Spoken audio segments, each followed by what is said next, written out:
Narito na ang mga malalaking balitang Central Luzon ngayong araw. Higit 22,000 PUJ drivers sa Central Luzon tatanggap ng 7,200 pesos fuel subsidy.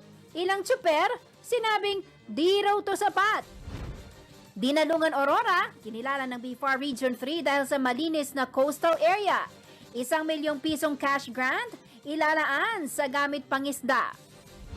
Lalawigan ng Tarlac, walang naitalang bagong kaso ng COVID-19 nitong November 25.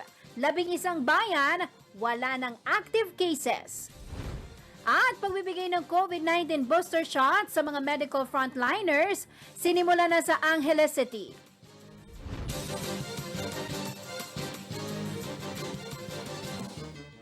Magandang gabi ka rehiyon. Ako po si Jennifer Salenga. Oras na para sa mga may init na balitang Central Luzon.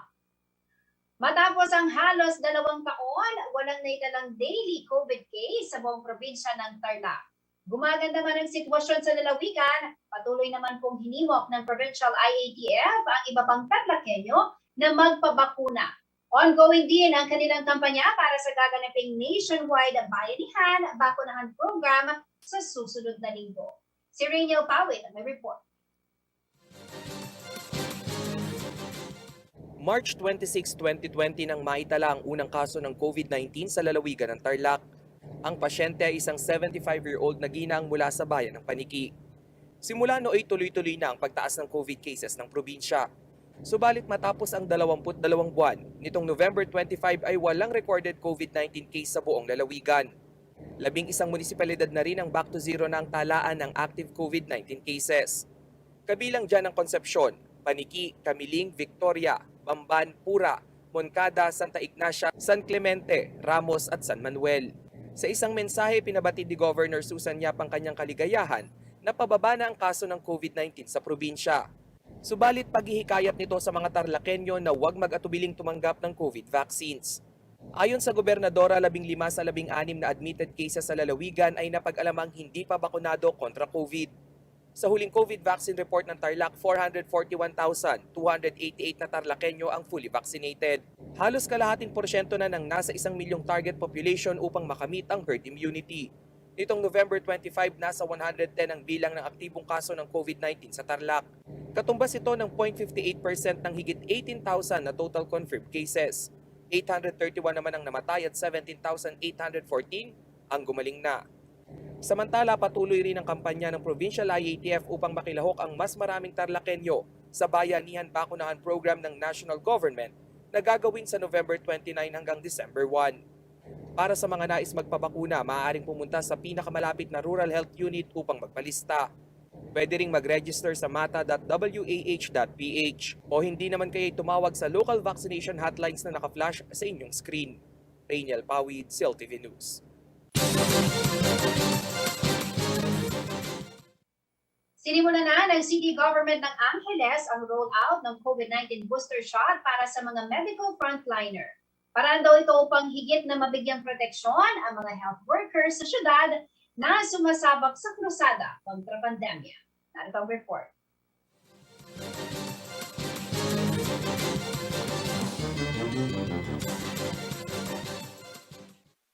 Sinimula na nitong Miyerkules ang pagbibigay ng COVID-19 booster shot sa mga medical frontliners sa Angeles City. Sa Rafael Lasatin Memorial Medical Center o RLMMC, nasa 92 frontliners, kabilang ang mga doktor, nurse at medical technologist, ang nabakunahan na ng kanilang booster shots. Ayon kay Mayor Carmelo Lasatin Jr., importante ang booster shot upang magkaroon ng tuloy-tuloy na proteksyon ang mga magigiting na medical practitioners. Ito rin daw ang isinusulong nila sa syudad upang malabanan ang paglaganap ng virus. Ang mga frontliner na nabakunahan ng booster shots nitong Miyerkules ay yung mga nakumpleto na ang kanilang 2 dose mula sa City Vaccination Center nitong buwan ng Marso at Abril. Ayon naman kay IC Calaguas, Chief Implementer ng Vaccination Program ng City Government ng Angeles, pa-schedule ang pagbibigay ng booster shots para sa mga fully vaccinated health workers. Dagdag pa ni Calaguas, ang staff ng Gender and Development Office na pinangungunahan ni Mina Cabiles ang nakatoka sa pagtatawag sa mga recipients para sa kanilang booster shot schedule. Kailangan din daw ipresenta ng mga tatanggap ng karagdagang bakuna ang kanilang vaccination cards. Ayon kay Dr. Verona Guevara, City Health Officer, sapat daw ang supply ng bakuna para sa booster shots. Samantala, as of November 23, aabot na sa 238,553 ang Angelenyong fully vaccinated na laban sa COVID-19. 301,289 naman ang mga tumanggap ng first dose ng bakuna. Target ng Angeles City na mabakunahan ng 325,500 individuals para makamit ang herd immunity. Jennifer Salenga, CLTV News. Upang mahikayat ang mas maraming Bataenyo na magpapakuna kontra COVID-19, magbibigay po ng 5 kilong bigas ang provincial government para sa sinumang makikibahagi sa 3-day bayanihan bakunahan sa buong lalawigan. Hangad ng Provincial IATF na bago matapos ang taon ay makamit na ng probinsya ang herd immunity. Si Rainiel Pawid ang may report. Isang bataan sa may pinakamaraming naitalang kaso ng COVID-19 sa nakalipas na mga buwan. Minsan nang pumalo sa higit 4,000 ang kanilang binabantayang active cases. Subalit sa kasalukuyan, unti-unti na gumaganda ang sitwasyon sa lalawigan na ngayon nakapailalim na rin sa Alert Level 2. Bataan din ang nangunguna pagdating sa vaccination rollout sa buong gitnang Luzon. At upang agad na mabakunahan ang target vaccine population, may pakulo ang Provincial IATF. Ang sinumang Bataenyo na makikibahagi sa bayanihan bakunahan sa November 29 hanggang December 1 ay makatatanggap ng bigas. Magbibigay po tayo ng maagang pamasko dun sa mga magpapabakuna na 5 kilong bigas sa bawat bakuna. So kung 2 bakuna po yan, after 30 days, 10 kilong bigas. So simula po sa Lunes ay gagawin po natin ito. Sa latest COVID-19 vaccination tally ng lalawigan, 779,894 na ang nakatanggap ng unang dose, habang 342,105 naman ang fully vaccinated na.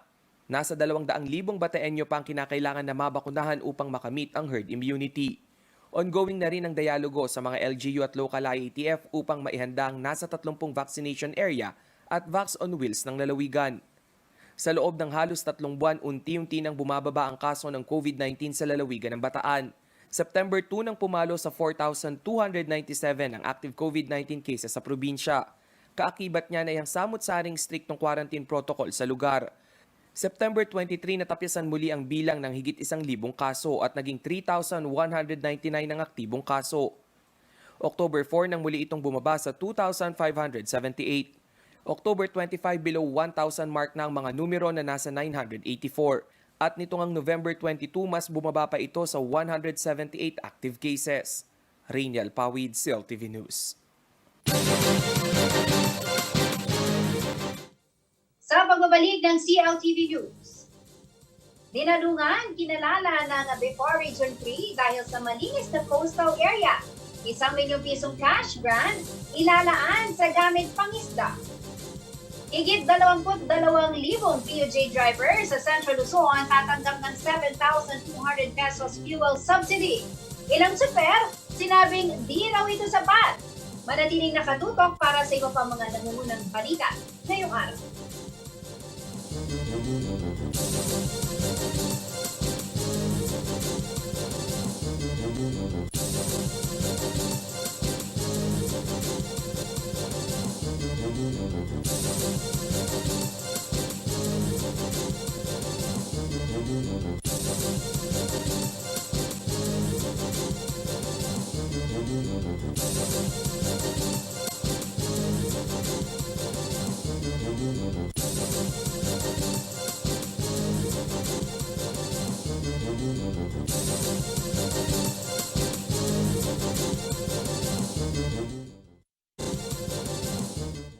Nagbabalik ang CLTV News. At sa iba pang mga nauunang balita, ang lintip na bayan po ng Dinalungan sa probinsya ng Aurora ay kinikilala hindi lamang sa likas yaman ng bulubunduking kagubatan, kundi maging sa kanyang tubig nito. Katunayan, sa taunang parangal na malinis at masaganang karagatan ng Bureau of Fisheries and Aquatic Resources o BIFAR sa Central Luzon, consistent po ang Dinalungan sa 2nd pwesto. Dahil dito, 1 milyong pisong pondo ang tinanggap ng pamahalaang bayan ng Dinalungan upang higit na mapondohan ang iba't ibang programa para sa mga fisher folks. Narito po ang report. Sa mayamang coastal area ng Central Luzon mula Zambales hanggang Aurora, muling nakakuha ang lokal na pamahalaan ng Dinalungan Aurora sa ikalawang pwesto sa taunang parangal ng Bureau of Fisheries and Aquatic Resources o BFAR Region 3 sa tinaguriang Malinis at Masaganang Karagatan o MMK nitong November 25. Personal na iginawad ni BFAR Region 3 Director Wilfredo Willie Cruz ang 1 milyong piso na cash grant sa pamahalaang bayan ng Dinalungan. Paliwanag ni Cruz, tauna na itong nasa General Appropriations Act o GAA. Ito'y insentibo hindi lamang sa lokal na pamahalaan kundi sa mga nakatutuwa na local fisher folks na nangangalaga sa kanilang karagatan. Bali, nasa GAA na to eh. So, taon-taon na to. And I'm encouraging the local government unit na yung i-determine nila kung ano yung kulang pa para mabag na nila yung first prize and mag-qualify sila sa national level. Taon-taon dumadaan sa assessment ng BFAR ang mga kalahok na bayan at syudad.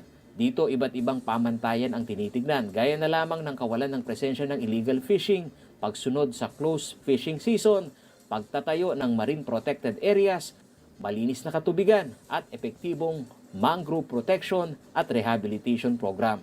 Ayon kay Director Cruz, angat ang enforcement ng bantay dagat ng Dinalungan. Patunay umano dito ay ang presensya ng mga dolphin sa coastal area ng Dinalungan na bahagi ng tourist attraction at indikasyon na malinis ang coastal area ng nasabing bayan. Makikita niyo po dito yung pagpupunyagi ng mga bantay dagat nila para maprotektahan. At actually, every time na nandito ako, nagpapakitang gilas yung mga dolphins. Nag-i-school sila, yung kumakawan sila. Nakakatuwa po. So ibig sabihin kasi po, alam naman natin sa ano po natin, kung ang dolphins po ay nasa tabi, ibig sabihin mayaman yung kanilang municipal waters. 7 ang barangay coastal area ng Dinalungan, Aurora. Higit 600 mangingisda ang umaasa sa yaman ng kanilang karagatan.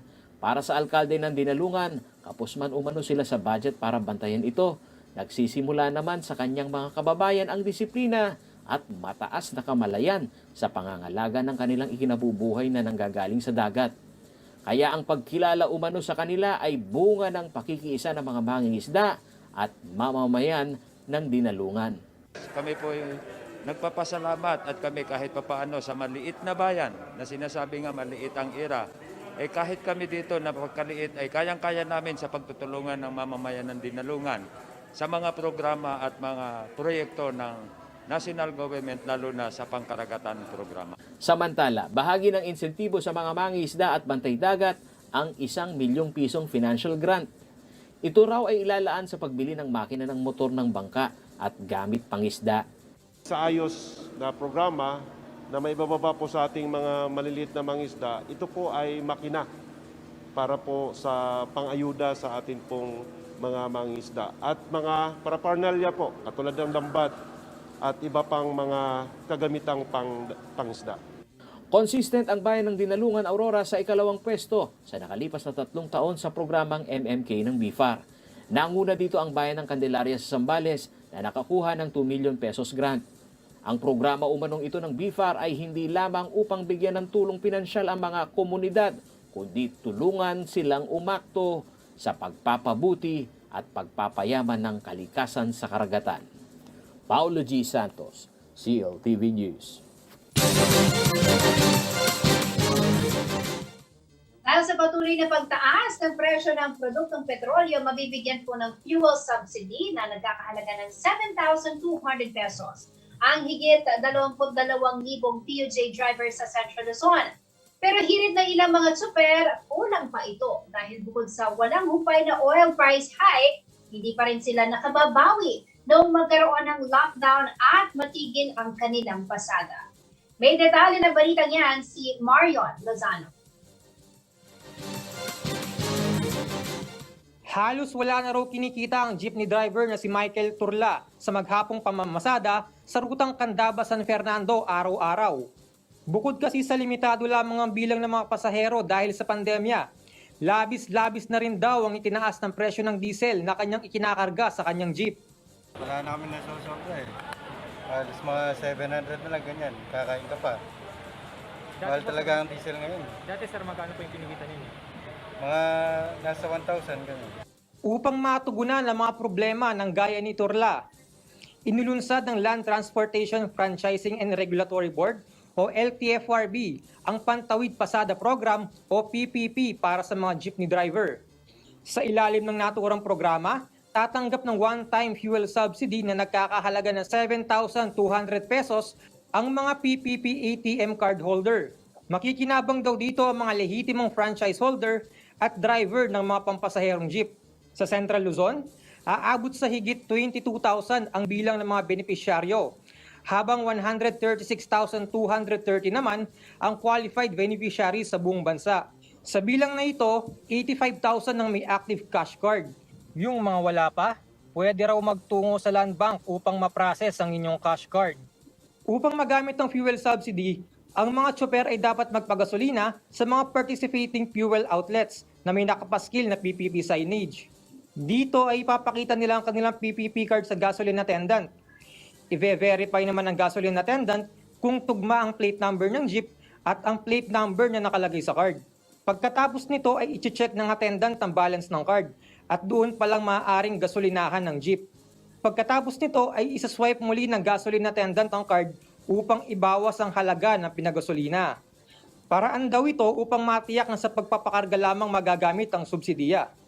Ngunit para sa ilang tsoper, hindi pa umano sapat ang fuel subsidy na ito dahil hanggang ngayon ay mataas pa rin ang presyo ng langis. Sa Pampanga, naglalaro sa 44 pesos hanggang 53 pesos ang presyo ng diesel sa kasulukuyan. Siguro kulang pa yun, dapat dun buwan-buwan eh kasi medyo malaki yung tinaas ng grudo natin eh.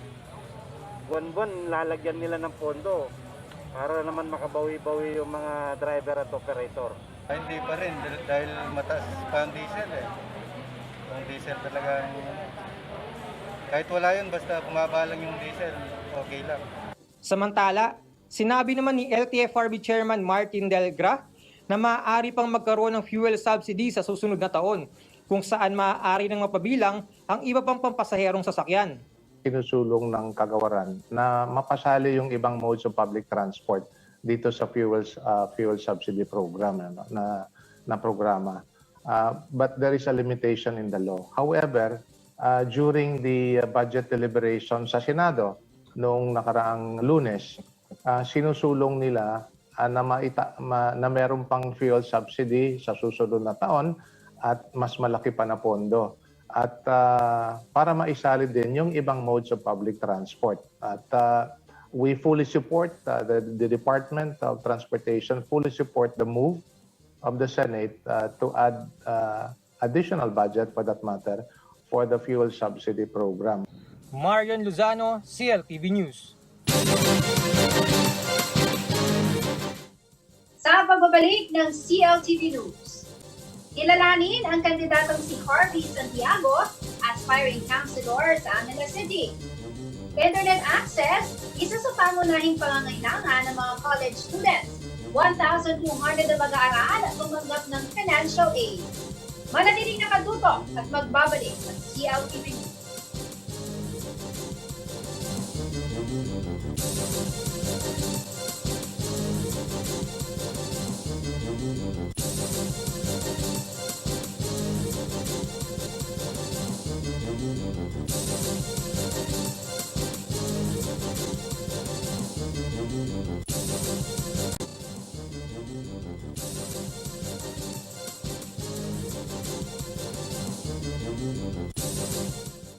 Nagbabalik ang CLTV News. Isang educator, youth advocate at dating presidente ng Holy Angel University Student Council. Siya rin ay naluklok bilang SK Chairman ng Claro M. Recto sa Angeles City. Ipapakita raw niya na ang kabataan pa rin ang pag-asa ng bayan kung sakaling papalaring manalo sa pagkakonsihal sa 2022 elections. Makakasama po natin sa kilalanin ng kandidato segment si Harvey Santiago, aspiring councilor ng Ciudad Angeles. Magandang gabi po sa inyo, Sir Harvey. Welcome po sa CLTV. Magandang gabi po sa inyong lahat at magandang gabi Ma'am Jennifer at sa lahat po ng nanonood ngayon. Alright, ito po inyong pagkakataon, Sir Harvey, para ipakilala po ang inyong sarili, lalo na sa inyo pong mga kababayan sa Angeles City. Sino po ba si Harvey Santiago? Si Harvey Santiago po ay lumaki sa simpleng pamilya po ng Canlas at Santiago family. At ako po ay naging youth leader mula po noong 2010. Ako po ay naging SK chairman for 3 years. And then after that po, pagdating sa kolehiyo, tayo po ay naging student council ng 3 taon. Una po ay ang counselor po ng college namin, naging chairman at naging USC president din po. Pagkatapos po noon, nagtuloy-tuloy po ang ating advokasya sa pagsaserve sa youth. Tayo po ay naging presidente ng Youth for Empowerment and Progress ng Angeles City. At gayon po dahil dun sa involvement po natin sa Youth for Empowerment and Progress, tayo po ay napiling representative ng youth sa Local Development Council from 2016 to 2019. At tayo po habang nagsaserve bilang part ng LDC, tayo din po ay nagturo ng college sa Systems Plus College Foundation at senior high school po sa Holy Family Academy.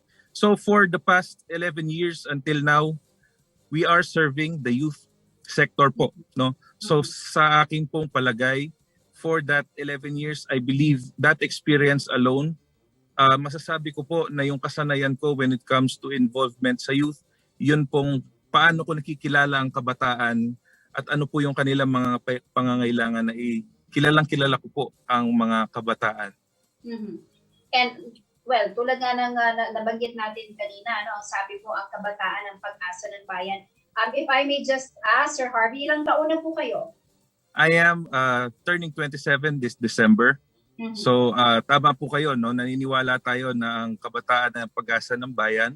Kailangan lang po nila ng isang leader na talagang makikinig at magiging boses nila para that right amount of leadership and inspiration from their leaders. No, nakikita po natin ng kabataan ngayon nagiging involved na. Naghahanap po sila ng proper representation, proper voice for them to say and hear, parang to be heard sa mga hinaing nila, sa mga gusto nilang gawin sa ating pangungobyerno at sa ating lipunan. So I believe very crucial po ang role na to sa 2022 elections, and I am banking with the parang metikulosong pamimili ng mga kabataan at yung kanilang eagerness na maging part ng pagbabago sa ating lipunan. Mm-hmm. Ang sabi mo, Sir Harvey, at an early age, hanggang ngayon, tuloy-tuloy pa rin ang pagsiservisyo mo sa mga kabataan. Well, sa edad mo ngayon na 27 years old, sa tingin mo ba yung karanasan sa pagsisilbi sa mga kabataan ay enough na? Kasi Angeles City, ang pagsisilbahan mo, kung sakaling ikaw ay palarin, kung sakaling ikaw ay bigyan ng pagkakataon, are you ready for a much bigger responsibility maliban sa pagtulong sa mga kabataan? Yes, Ma'am Jennifer, no. Naniniwala po kasi tayo na yung experience natin for the past 11 years serving and being immersed with the youth, no. Doon po sa pagiging SK chairman, so that's barangay level. Sa student council, that's academic and the student leadership naman po. And academic wise po, nung tayo ay naging teacher, nakita natin yung perspective bilang isang teacher at bilang nakikita natin at ang mga estudyante natin ay mostly kabataan. Ganon din po ang involvement natin sa city, sa Local Development Council po.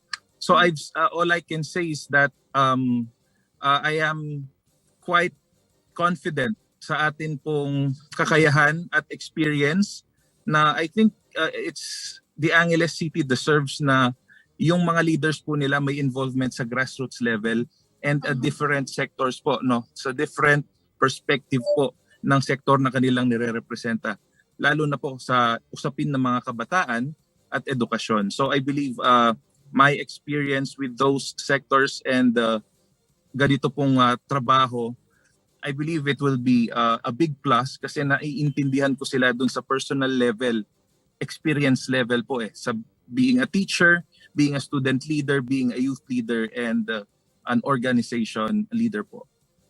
Alright. Hindi ito ang unang pagkakataon na ikaw ay tumakbo bilang konsehal. Tama ba, Sir Harvey? Yes po. Sinubukan po natin na tayo ay tumakbo noong 2019 elections.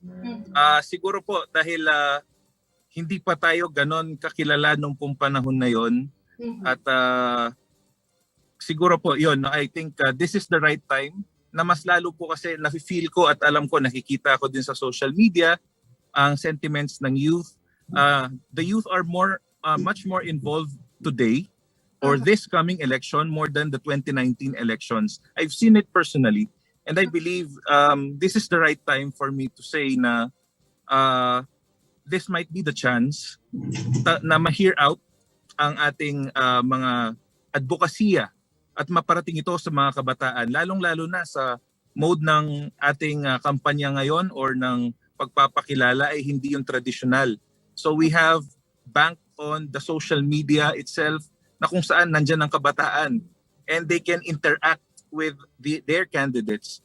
Pwede nilang suriin ang kandidato nila, and I think yon ang malaking factor at yun po yung nakikita ko na isang malaking chance para maipakilala ko ang aking sarili sa mga kabataan at mailatag ko sa kanila kung ano yung ating ma-advocacy ang gustong isulong sa Konseho po ng Angeles. Alright. Ano naman, Sir Harvey, ang nakikita mong problema sa Angeles City na tingin mo kailangang solusyonan at ito ay talagang gagawin mo kung ikaw ay mabibigyan ng pagkakataon na magserbisyo sa mga Angelenos? Ma'am Jen, siguro po, I strongly believe that education is the most vital thing sa isang society po, no? Dito po kasi nagsisimula lahat ng mga ibang problema like unemployment, poverty, lack of food security, all that could be served by education. Kapag binigyan po natin ng pagkakataon ng kabataan na makapag-aral, binigyan po natin silang pagkakataon para matapos sila, they themselves would stand for themselves. Pagdating po ng panahon na sila po ay hindi naaasa sa kahit sino man dahil yung kakayanan nila, may diploma sila na magagamit nilang sandata sa paghahanap ng trabaho, at kapag nagkatrabaho po sila, somehow iaangat po nila yung buhay nila ng paunti-unti. So I would like to focus on education, especially in the scholarship sector, yung scholarship program po.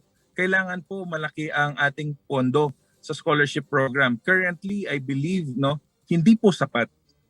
Kung meron man, alam ko kung meron man pong scholarship budget, which I doubt na hindi po siya sapat para makater po ang lahat. Ang dami po ang out of school youth.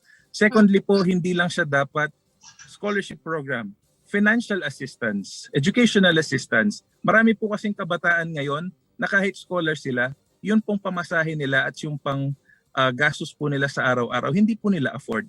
So we give them educational assistance na tuloy-tuloy, sustainable po, hindi yung one time. Kasi pagka one time po yan, parang nagbigay ka lang ng isang pambaon sa isang araw, sa isang linggo, pero ang klase po ay isang taon.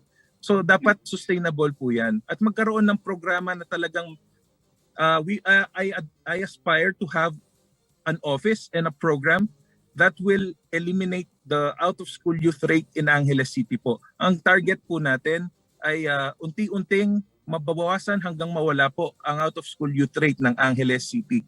And we target that through the an ordinance creating the Task Force Zero Out-of-School Youth. So ito po ay ang ating gustong isulong sa konseho na kung saan hahanapin po at ipo-profile po lahat ng kabataan at kasama dito yung pagpo-profile po lalo na ng mga out-of-school youth, ng kanilang skills, ng kanila pong mga talents and their interests para doon po natin i-match kung ano po yung mga programang maaari po nilang pasukin or yung mga courses na pwede pong i-offer sa kanila.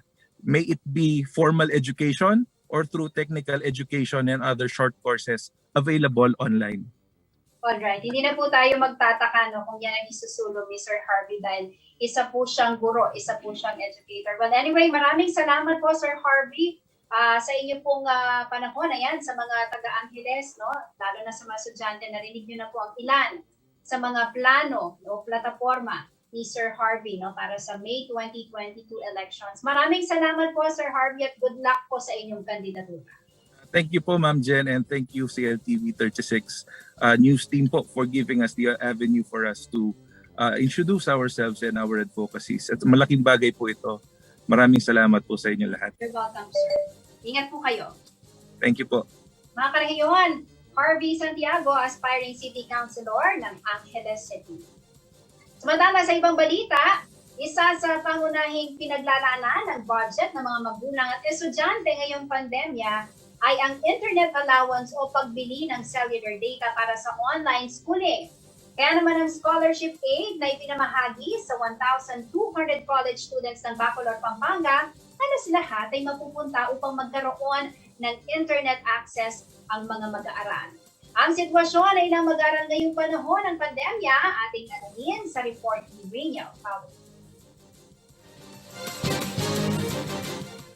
Sa pagputok ng pandemya, maraming aktibidad ang nahinto o hindi naman kaya'y nalimitahan. Kabilang na riyan ang normal grind ng mga mag-aaral. Bahay, eskwela, repeat. Yan ang kanilang pre-pandemic routine. Subalit 2 school year na ang lumipas, karamihan sa kanila full-time bahay dahil online pa rin ang learning setup.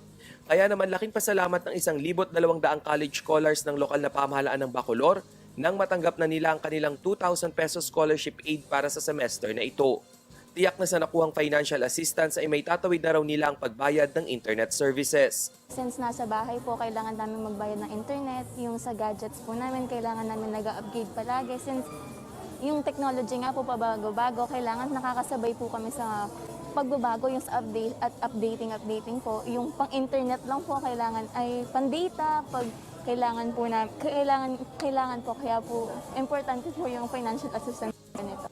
Malaking ginhawa rin para sa ilang estudyante ang magkaroon ng budget para makabili ng makabutas bulsang cellular data offers.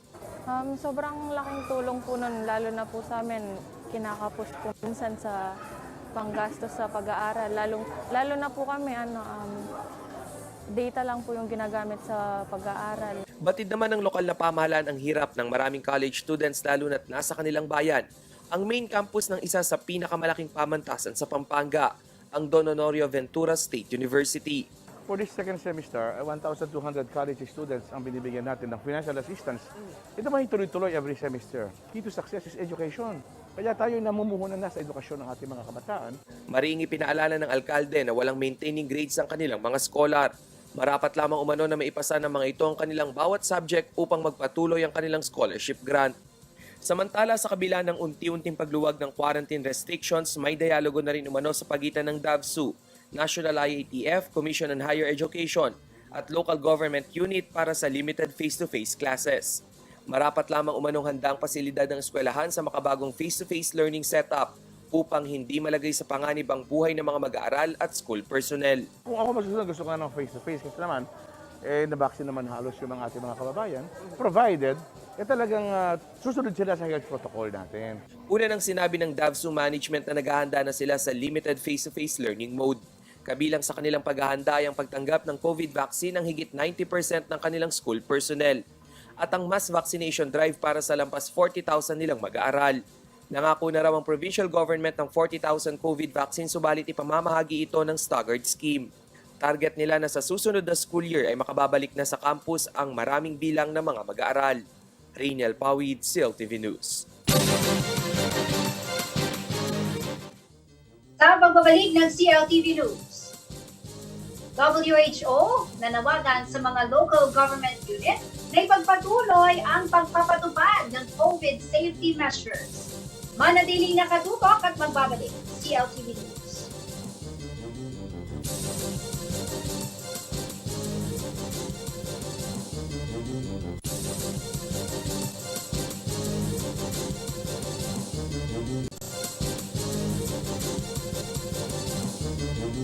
Nagbabalik ang CLTV News. At sa iba pa mga naunang balita, nagpaalala po ang World Health Organization sa pamahalaan na hindi pa tapos ang pandemya kung kaya dapat pa rin silipin ang striktong implementasyon ng safety guidelines. Ayon sa mga eksperto, hindi pa rin 100% ligtas sa COVID transmission ang sinuman, kahit pa sila'y bakunado. Narito ang detalye ng balitang yan. Nitong Nobyembre, binaba na sa Alert Level 2 ang quarantine restrictions sa 7 probinsya ng gitnang Luzon. Ito ay bunsod ng bumababang kaso ng COVID-19 sa malaking bahagi ng rehiyon. Kasabay ng bahagyang pagluwag ng mga protokolo ay ang pagbubukas ng ilang pasyalan at establishmento para sa taong bayan. Nandyan ang pagtanggap muli ng mga mall sa mga bata, paglawak ng venue capacity para sa mga kainan, at kumpulan ng tao sa ilang mga pasyalan. Ang mga ganitong tagpo ay kinakabahala ng World Health Organization kung kaya't nananawagan na sila sa mga local government unit na muling silipin at baigtingin ang mga implementasyon ng mga itinakdang COVID safety guidelines. And we continue to call on all governments to implement a comprehensive and tailored approach of public health and social measures to prevent transmission, take the pressure off health systems, and save lives. Nagpaalala rin ng organisasyon tungkol sa konsepto ng false sense of security pagdating sa usapin ng COVID vaccine. Malaking tulong umano ang bakuna upang maging protektado ang bawat isa, subalit hindi ito nangangahulog ang wala ng banta ng paghawa at pagkahawa. We're concerned about the false sense of security that vaccines have ended the pandemic and that people who are vaccinated do not need to take any other precautions. Vaccines save lives, but they do not fully prevent transmission. Tinawag na rin ng Department of Health ang pansin ng lahat ng kinauukulan upang maging mapagmatsyag pa rin sa galaw ng tao. Dapat daw iwasan ang mass gathering o anumang kumpulan na maaaring pagsimula ng COVID transmission. Ang DOH Central Luzon inihanda na rin ng higit 1,500 vaccination sites sa buong rehiyon para sa gagawing bayanihan bakunahan program sa susunod na linggo. 1,500 na po yung existing nating vaccination sites. And of course, meron pa kong inilalagay na additional mobile or fixed mobile na vaccination site yung mga local government unit natin. At marami po dumarating na vaccination teams, volunteers. Maganda rin umano ang vaccination turnout sa ilang bahagi ng rehiyon. Mabalacat City, naka 102% na po sila, their target population, with at least one dose. San Fernando, nasa 87%. Angeles City, nasa 92%. So yan po yung mga key cities natin. Ano po? Sa atin pong probinsya, of course, ito pong probinsya na Bataan, nasa 77% na po sila with at least one dose.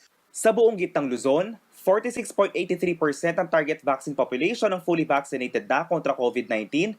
Katumbas ito ng 4,102,215 na residente. Higit 5.7 milyon naman ang naturukan ng unang dose. GM De Jesus, CLTV News. Narito naman ay isang mabilis na sulyap sa mga balita mula sa iba't ibang bahagi ng rehiyon, kasama si Angelica Cara.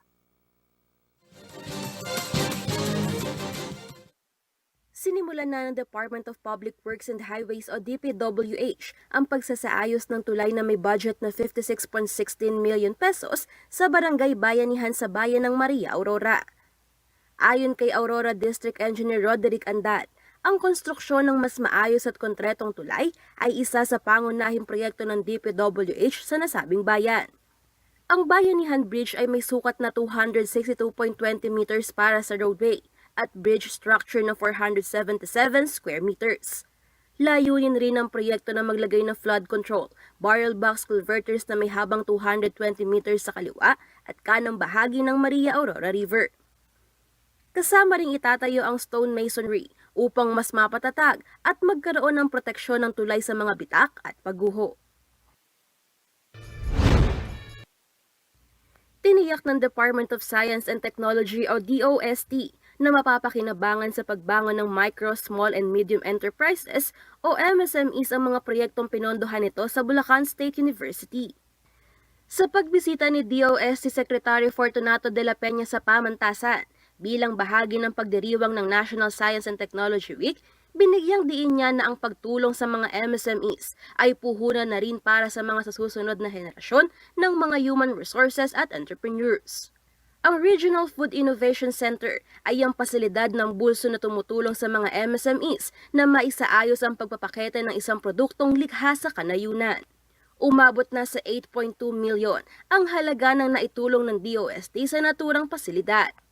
1.5 million pesos naman ang ipinagkaloob ng ahensya para sa operasyon ng binuong Technological Hive of Regional Innovation for a Vibrant Ecosystem sa Bulsu na isa sa 8 Regional Inclusive Innovation Centers o RIICs sa bansa. Ang RRIC gaya nito ay binuo upang makatulong na maitaguyod ang antas ng mga MSMEs upang makasabay sa kompetisyon at patuloy na pagbangon ng ekonomiya. Pasimula ito sa pagpapatupad ng Republic Act 11293 of Philippine Innovation Act. Samantala sa Bataan, pinasinayaan ng Kapitolyo ang Provincial Government of Bataan Child Development and EDUC Child Resource Center o PGBC-DERC sa Balanga. Ang proyektong ito ay magsisilbing pasilidad upang matulungan ang mga empleyado ng Kapitolyo na may anak na edad 3 hanggang 4. Dito pwedeng iwanan ng mga bata habang sila ay nagseserbisyo sa pamahalaan. Ayon kay Marilyn Tigas, head ng Provincial Social Welfare and Development Office, ang proyektong ito ay isa sa strategic initiative upang maging panatag ang mga empleyado na nasa ligtas na kalagayan ng kanilang mga anak sa tuwing kanila itong iiwanan. Dagdag pa niya, na isa rin itong paraan upang magbigay ng gabay ang mga magulang, lalo na ang mga solo parents sa pagpapalaki sa kanilang mga anak. Sa pahayag ni Governor Albert Garcia, ang proyektong ito ay akma raw sa layunin ng pamahalaang lalawigan na makamit ang mabilis, mabisa at malawakang pag-unlad kung saan ang lahat ay kasama at walang maiiwan. Naniniwala ang gobernador na sa pamamagitan ng proyektong ito ay mababawasan ang alalahanin ng bawat empleyado ng Kapitolyo para sa mas produktibong pagseserbisyo. Angelica Cara, CLTV News. Alamin naman po natin na magiging lagay ng panahon bukas mula kay Ginoong Manny S. Guerra, ang Chief Weather Forecaster ng Pag-asa Clon. Magandang gabi po, narito po magiging taya ng panahon sa susunod na 24 oras. Shear line o tail end ng frontal system ang nakaka-apekto dito po sa may eastern section ng northern at central Luzon at intertropical convergence zone naman po or ITCC nakaka-apekto dito po sa Palawan at Mindanao. Ang mga probinsya po ng Batanes, Cagayan, Apayao, Isabela, Aurora, Quezon, Camarines Norte at Camarines Sur, kasama na po ang Catanduanes, ay maulap ang papawirin na mayroon po mga kalat-kalat na mga pagulan at pagkilat at pagkulog. Dulot po ito ng shear line. Ang Davao Region po, Palawan, Basilan, Sulu at Tawi-Tawi, maulap din po ang papawirin dyan. May inaasahan din po mga kalat-kalat na mga pagulan. Dulot po ito ng mga ITCC. Ang Ilocos Region po, natitirang bahagi ng Cordillera, Cagayan Valley at Central Luzon, ay bahagi hanggang sa komisyon ay magiging maulap. Meron din po inaasahan mga isolated cases ng mga light rains o mahihinang mga ulan. Dulot po ito ng hanging amihan o northeast monsoon. Ang Metro Manila po, natitirang bahagi ng bansa, bahagya din po hanggang sa komisyon ay magiging maulap. Localized thunderstorm po at saka ITCC ang nagpapaulan po ngayon. So wala naman po tayong ibang weather system kamukha po ng LPA, pero meron po tayong ITCC. Pero inaasahan naman po na hindi na po tayo magkakaroon ng mga mabubuong bagyo hanggang sa matapos po ang buwan ng Nobyembre. Pero magkakaroon pa rin po tayo ng mga pagulan. So inaasahan po ang lahat ay mag-iingat pa rin at nagdala pa rin po ng gamit panangga sa araw, panangga sa ulan. Magandang gabi po. At yan ang mga balitang nakalap ng CLTV News. Kasama po ang buong pwersa ng CLTV News and Current Affairs. Ako po si Jennifer Salenga. Maraming salamat.